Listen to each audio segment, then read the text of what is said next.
Corporate दुनिया के आज के अंक में हम बात करेंगे तमिलनाडु की राजनीति पर कॉरपोरेट जगत की प्रतिक्रिया की। अब जब टीवीके की नई सरकार सत्ता में आई है और उसने जनता से मुफ्त बिजली, महिलाओं को नगद सहायता, युवाओं के लिए भत्ता, सस्ती परिवहन सेवाएं, छात्रों को डिजिटल सहायता और कई सामाजिक योजनाओं जैसे वायदे किए हैं, तब राज्य का कॉरपोरेट जगत इस बदलाव को बहुत ध्यान से देख रहा है। तमिलनाडु देश के बड़े औद्योगिक राज्यों में गिना जाता है। Automobile, electronics, textile, IT, ports, renewable energy और मैन्युफैक्चरिंग सेक्टर में इसकी मजबूत पहचान है। चेन्नई को डेट्रॉइट ऑफ इंडिया कहा जाता है क्योंकि यहाँ देश और दुनिया की कई बड़ी ऑटो कंपनीज के प्लांट मौजूद हैं। ऐसे में किसी भी नई सरकार की आर्थिक नीति का असर सीधे उद्योगों, निवेश और रोजगार पर पड़ता है। कॉरपोरेट जगत की पहली चिंता ये है कि क्या तमिलनाडु की अर्थव्यवस्था इतने बड़े कल्याणकारी वायदों का बोझ उठा सकती है। राज्य की अर्थव्यवस्था मजबूत जरूर है, लेकिन उस पर कर्ज का दबाव भी तेजी से बढ़ रहा है।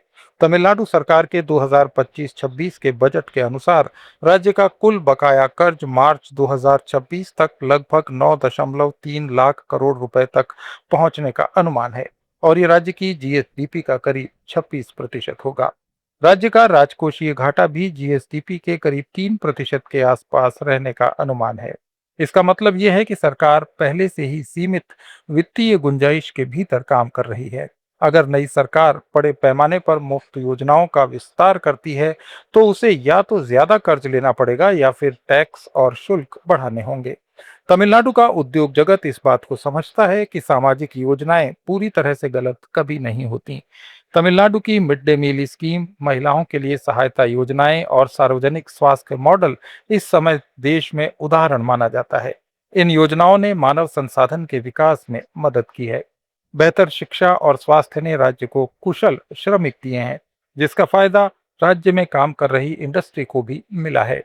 लेकिन कॉरपोरेट सेक्टर का कहना है कि उत्पादक निवेश और चुनावी मुफ्त योजनाओं में फर्क होना चाहिए।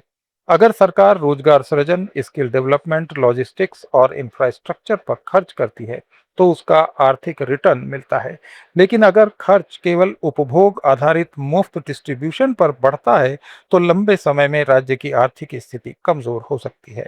कॉरपोरेट जगत का दूसरा बड़ा सवाल पॉलिसी स्टेबिलिटी को लेकर है। तमिलनाडु ने पिछले कुछ वर्षों में इलेक्ट्रॉनिक्स और ईवी मैन्युफैक्चरिंग में भारी इन्वेस्टमेंट अट्रैक्ट किया है। राज्य सरकार के अनुसार इलेक्ट्रॉनिक्स निर्यात भी तेजी से बढ़ा है और तमिलनाडु इसके ग्लोबल सप्लाई चेन का हब बन रहा है। उद्योग जगत चाहता है कि नई सरकार लोक लुभावन राजनीति के साथ साथ इन्वेस्टर्स का भरोसा भी बनाए रखे। अगर सरकार केवल मुफ्त योजनाओं पर फोकस करती है और उद्योगों के लिए स्पष्ट रोड मैप नहीं देती, तो कंपनियां कर्नाटक, गुजरात, महाराष्ट्र या आंध्र प्रदेश जैसे राज्यों का रुख कर सकती है। हालांकि टीवी के सरकार के समर्थकों के तर्क अलग हैं। उनका कहना है कि तमिलनाडु जैसे राज्य में सामाजिक सुरक्षा योजनाएं केवल फ्री बीज नहीं बल्कि सामाजिक न्याय का हिस्सा हैं। लेकिन उद्योग जगत इस मॉडल को सीमित और संतुलित रूप में ही देखना चाहता है। चेन्नई, कोयम्बटूर, होसूर और तिरुपुर जैसे औद्योगिक क्षेत्रों के कारोबारी मानते हैं कि सरकार को वेलफेयर प्लस ग्रोथ मॉडल अपनाना चाहिए। इसका मतलब ये है कि कल्याणकारी योजनाओं के साथ ही राज्य में सड़क, बंदरगाह, मेट्रो, लॉजिस्टिक्स, स्किल ट्रेनिंग और इकोनॉमिक कॉरिडोर्स पर भी बड़ा इन्वेस्टमेंट होना चाहिए। तमिलनाडु की विशेषता ये रही है कि यहाँ उद्योग और सामाजिक विकास दोनों साथ साथ चलते हैं। राज्य की महिला श्रम भागीदारी दर कई अन्य राज्यों से बेहतर रही है। टेक्सटाइल और इलेक्ट्रॉनिक सेक्टर में बड़ी संख्या में महिलाएं काम करती हैं। ऐसे में अगर नई सरकार महिलाओं के लिए योजनाएं लाती है और उन्हें रोजगार से जोड़ती है, तो उसका सकारात्मक असर हो सकता है। उदाहरण के लिए सरकार कॉरपोरेट जगत के साथ मिलकर work linked skill support model ला सकती है, जिसमें गरीब परिवारों की महिलाओं और युवाओं को ट्रेनिंग देकर सीधे इंडस्ट्री से जोड़ा जाए। इससे मुफ्त सहायता स्थायी आर्थिक अवसर में बदल सकती है। कॉरपोरेट जगत का एक बड़ा वर्ग ये भी मानता है कि तमिलनाडु में केवल सरकार पर बोझ डालने की बजाय उद्योगों को भी सामाजिक विकास में अपनी भूमिका निभानी चाहिए। तमिलनाडु में कॉरपोरेट सोशल रिस्पॉन्सिबिलिटी यानी सीएसआर के तहत शिक्षा, स्वास्थ्य और स्किल डेवलपमेंट के बड़े कार्यक्रम चलाए जा सकते हैं। आईटी और इलेक्ट्रॉनिक्स कंपनियां ग्रामीण युवाओं के लिए डिजिटल ट्रेनिंग सेंटर खोल सकती हैं। ऑटोमोबाइल कंपनियां इंडस्ट्रियल ट्रेनिंग इंस्टीट्यूट्स के साथ साझेदारी कर सकती हैं। वहीं टेक्सटाइल इंडस्ट्री महिला एंटरप्रेन्योरशिप को बढ़ावा दे सकता है। अगर सरकार और कॉरपोरेट सेक्टर मिलकर स्किल तमिलनाडु मिशन जैसा कोई बड़ा कार्यक्रम चलाएं तो युवाओं को मुफ्त भत्ते की जगह स्थायी रोजगार भी दिया जा सकता है। तमिलनाडु का कारोबारी समुदाय पॉलिटिकल स्टेबिलिटी को भी बहुत महत्व देता है। टीवी की सरकार के लिए सबसे बड़ी परीक्षा यही होगी कि वो अपने चुनावी वायदों और फाइनेंशियल डिसिप्लिन के बीच संतुलन कैसे बनाती है। अगर सरकार निवेशकों को भरोसा दिलाने में सफल रहती है कि सामाजिक योजनाओं के बावजूद उद्योग विरोधी नीतियां नहीं अपनाई जाएंगी, तो राज्य की आर्थिक गति बनी रहेगी। लेकिन अगर राजस्व घाटा तेजी से बढ़ता है और कर्ज का दबाव नियंत्रण से बाहर जाता है, तो आने वाले वर्षों में वित्तीय संकट गहरा सकता है। तमिलनाडु की जनता भी अब केवल मुफ्त योजनाओं से संतुष्ट नहीं है। लोग बेहतर हेल्थ सर्विसेज, अच्छे क्वालिटी वाले सरकारी स्कूल, सुरक्षित शहर, स्वच्छ परिवहन, पानी की उपलब्धता और स्थायी रोजगार चाहते हैं। चेन्नई सहित कई शहरों में बाढ़, पानी के भराव और इंफ्रास्ट्रक्चर की समस्याएं लगातार सामने आती रही हैं। इंडस्ट्री का मानना है कि अगर सरकार इन बुनियादी समस्याओं पर खर्च बढ़ाए तो उसका सीधा आर्थिक फायदा मिलेगा। बेहतर इंफ्रास्ट्रक्चर निवेश आकर्षित करता है और उद्योगों की लागत घटाता है।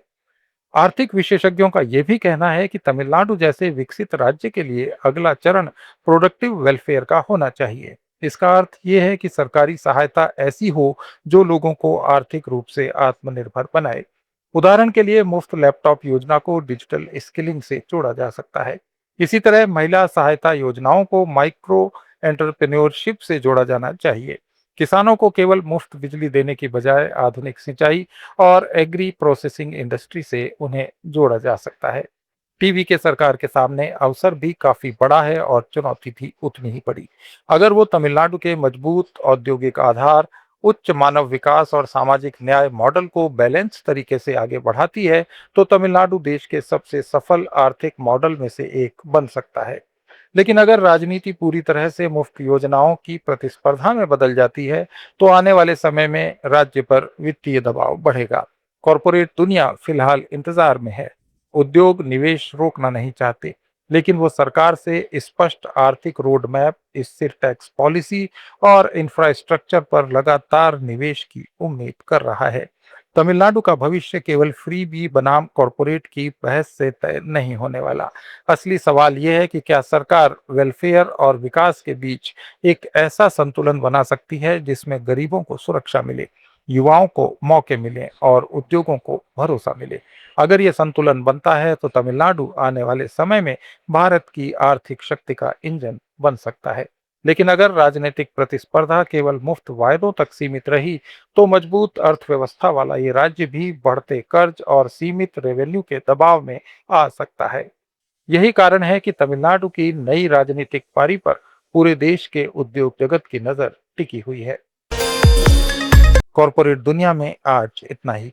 कॉरपोरेट सब्जेक्ट्स पर हमारे इस डेली ऑडियो वीडियो शो को रोज देखने के लिए फॉलो करें लेट्स माइक चैनल को। इसे रेडियो पर सुनने के लिए आप लेट्स माइक ऐप भी डाउनलोड कर सकते हैं।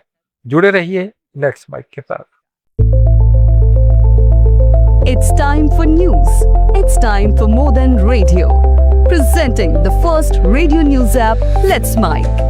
Let's Mike, a news-based app on your phone where you get to watch and listen news, talk shows, interviews, radio show podcasts.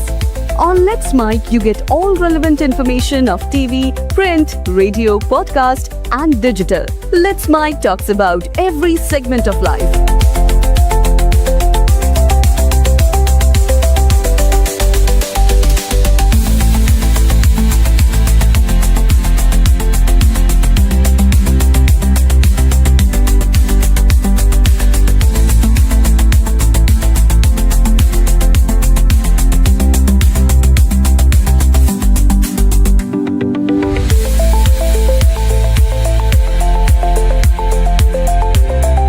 Download the app now from Play Store. Available both on Android and iOS mobile phones. Follow us on YouTube, Instagram, Twitter, LinkedIn, Facebook, Telegram, WhatsApp, Snapchat. Let's talk, let's connect, and let's Mike.